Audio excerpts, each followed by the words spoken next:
Hello, good morning, good morning, good morning, good morning, Boxing World mga kaibigan. Breaking news again. Alright mga idol, sa mga hindi po nakakaalam, ito po yung laban na hindi pa po namin pwedeng sabihin dati at marahil yung iba sa inyo hindi pa alam. Ngayon po dahil nalabas na din, di-disclose na po namin sa inyo mga kaibigan. Ang kalaban po ni Naoya Inoue sa Super Bantamweight, ito pong si Stephen Fulton. So ito po mga idol, bakit ayaw naming banggitin to before? Kasi alam nyo naman yung mga umiikot na balita, hinahamon daw si ganito, lalabanan si ganyan. Hindi nga may pinaplansya na nga eh. And sa mga hindi po nakakaalam, Stephen Fulton is handled by Sir Sean Gibbons under PBC po mga kaibigan. So, si Stephen Fulton and si Naoya Inoue mga idol, ang kanila po mga handlers, sa panig po ni Naoya Inoue, si Mr. Honda mga idol. Sa panig naman ni Stephen Fulton, ang nag-representa po Sir Sean Gibbons under PBC mga kaibigan. Isa din po yan sa dahilan ng kanila pong pagkikita sa Japan. Yan, yung makikita nyo sa thumbnail mga idol. So ito pong laban po na ito ay dati pa po. Ayan na po talaga yung tina-target ng nakapag-usap na dati si Sir Sean at si Mr. Honda na once ma-unify ni Naoya Inoue yung mga bantamweight belts, aakyat siya, i-relinquish niya yung mga title belts. At si Fulton po talaga yung target pong kalabanin. Ayan po. So, yung mga detalye, kung kailan, most probably gaganapin yung laban, o nabasa nyo naman na talagang possible yan sa Japan. Pero ano po ang ibig sabihin po nito? So, yung mga papaikot po ng mga nagsi-circulate ng balita, lalabanan namin si Fulton, lalabanan namin si Nery, lalabanan namin si Riz Alim. Mga idol, yun po yung sinasabi namin sa inyo na sa Bantamweight Division, hindi kayo pwedeng, di ba, basta lang through YouTube, maghahamon kayo na, hindi po ganyan yan. Di ba, yung mga handler po ng mga yan, nag-uusap-usap na po yan. Yung Luis Nery po, iba po ang kalaban yan. Yung Riz Alim po, ano po yan, number 1 po yan.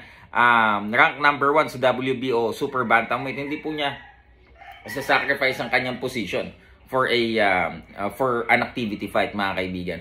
So, ito po yung sinasabi natin na doon po sa isang dating boksingero na under ni Sir Sean Gibbons, hindi ka makakaporma sa isang division na most of them ang may hawak or may kinalaman pa din yung handler na nagkaroon ka ng problema. Alright? So, it's up to you kung gusto mo pa rin ayusin ang karera mo, you know what to do. Diba? Binigyan ka na ng option. Kung makikinig ka pa rin dyan sa mga yan, time is running out. Bahala ka. Ikaw ang bahala. Mabuti nga, binibigyan ka pa ng pagkakataon ni Sir Sean Gibbons. So, may naririnig din kami, bababa ng bantamweight. Pero men, tingnan mo naman, nakaset up na po yung mga lalaban para sa mga titulong binakante po nung Naoya Inoue. But anyway mga kaibigan, siningit lang naman natin yan. Napakagandang laban po nitong Naoya Inoue versus Stephen Fulton. Ito pong si Fulton mga idol, siya po yung tumalo. Tumalo no, by if I'm not mistaken, majority decision against Brandon Figueroa na siyang kakalabanin naman po ni Champ Mark Magnifico Magsayo. So, Stephen Fulton, I think matcha-challenge at matetest talaga yung Inoue because sa lower weight class, talagang dominante ang lakas at bilis ni Inoue. Pero pag umakyat siya, ito pong si Fulton typical na African-American style. Talagang meron siyang skills, mga idol. Typical na talagang may speed, may power at decente yung kanyang boxing skills. Hindi naman yan magiging WBC tawag dito WBO World Champion kung talagang hindi malinis trumabaho yan Stephen Fulton mga kaibigan. Siguro kung ako tatanungin, may pagkakahawig, pwera na lang sa medyo magkahawig talaga sila physically. May hawig yung laro niya kay Gary Russell Jr. yung tinalo ni Mark Magnifico Magsayo dati no. So I think basing it dun sa last na laban ni Inoue, hirap siya sa mga kalaban na stylist o yung hindi nag-i-engage yung takbo ng takbo. May ganong tendency si Fulton, no? Ang tanong lang dyan is, magpapabuli ba, magpapa-intimidate pa yung mas malaking si Stephen Fulton laban dito sa aangat from Bantamweight Division na si Naoya Inoue? I think mas kayang dalihin ni Fulton yung lakas ni Inoue. Of course, mas natural weight class niya yun, yung 122, no?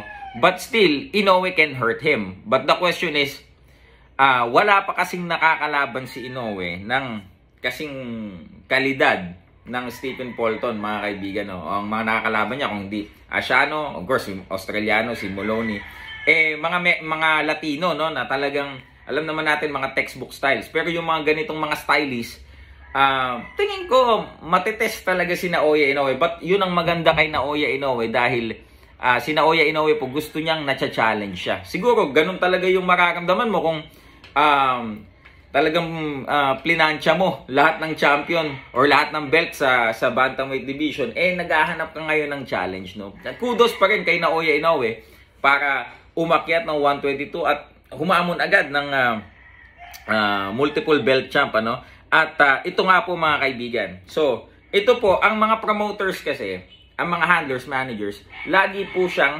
advance. Lagi na pong may plano kung ang bata ba nila ay mananalo at matatalo. So, ganito po.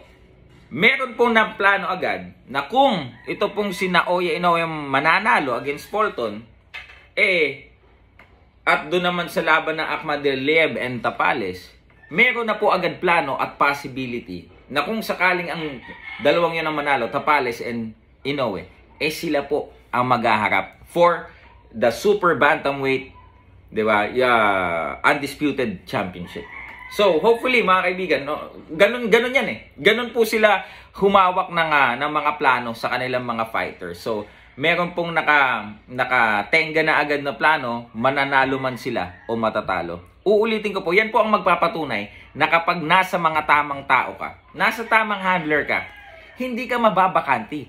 Hindi ka mababakante, ha? Babakanti tuloy. Hindi mo kailangang mamalimos ng laban.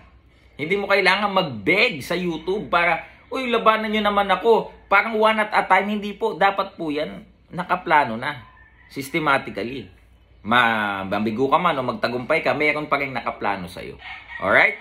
So, ikaw, alam ko nanonood ka. Diba? Sa in-offer sa'yo, I know na hindi yun tatagal ng, diba, panghabang buhay o isang taon.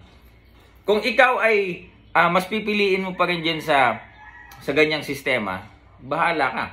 Pero kung lumiwanag ang isip mo, willing kang sundin lahat ng mga stipulations dyan, sipain lahat ng mga lahat ng mga panggulo dyan, at, di ba, ayusin mo ang sinira mo dito, maybe, bago ka magretiro, again, medyo paretiro na yung edad mo. So, dapat mag-isip-isip ka na. But anyway, still, nasa sa iyo yan.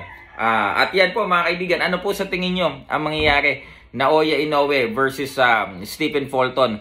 Mabigat na laban din yan for Naoya Inoue. At syempre, mas abangan din po natin ang ating kababayan. Marlon Tapales versus Akhmadaliev. Parehas po sila na 2 belts din ang paglalabanan. Yung kay Tapales po is WBA and IBF, mga kaibigan. Ano? At yun po, good luck Marlon Tapales. At abangan nyo pa po yung mga iba pang Pilipino na lalaban.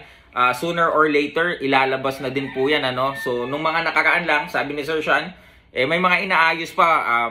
Ayaw niya munang ipabanggit o ipasabi online. Pero since na-report na, kagaya nung kay Figueroa and Magsayo kahapon, so, ano pa bang dapat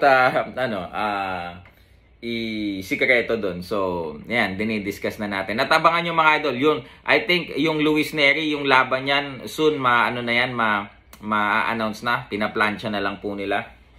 At ito pong tag dito, Riz Alim na hinahamon din nila. Abangan nyo po yung, yung darating pong niyang laban din. At ito pong tropa yan, si Riz Alim, mga idol. At syempre, mga kaibigan, ito pong Jade Bornea din, nalalabanan po si Martinez, mga idol. Abangan nyo po, no? Kasi in-order po sila for first bid, mga idol. So, abangan po natin kung ano pong mangyayari, kung sinong mananalong promoter sa laban na yan. At magandang laban po yan, ano? Jade Bornea, Hungry Lion, at uhaw talaga sa titulo versus ito pong si Fernando Martinez na tumalo po sa pambato nating si Champ Jerwin Angcahas. Champ Jerwin Angcahas, mga idol, abangan nyo din dahil siya din ay isa sa mga nakalinya po dito sa bantamweight division. At again, mga idol, kakaakyat niya lang ng bantamweight. Rated na po agad siya sa top 10 po sa IBF, maging sa WBO din ata kung hindi ako nagkakamali. So yun mga idol, be excited for Philippine boxing. Marami pa pong paparating at talaga pong bubusugin kayo ng MP Promotions, Viva Promotions, Knucklehead, Sandman, at lahat pa po ng mga kapatid po natin dito sa Philippine boxing industry ng mga exciting fights na paparating. At syempre, ngayon pong Feb 21, blow by blow po mga kaibigan. So, kita-kita po tayo dyan. Maraming po salamat, Silver Voice TV po. Magandang umaga.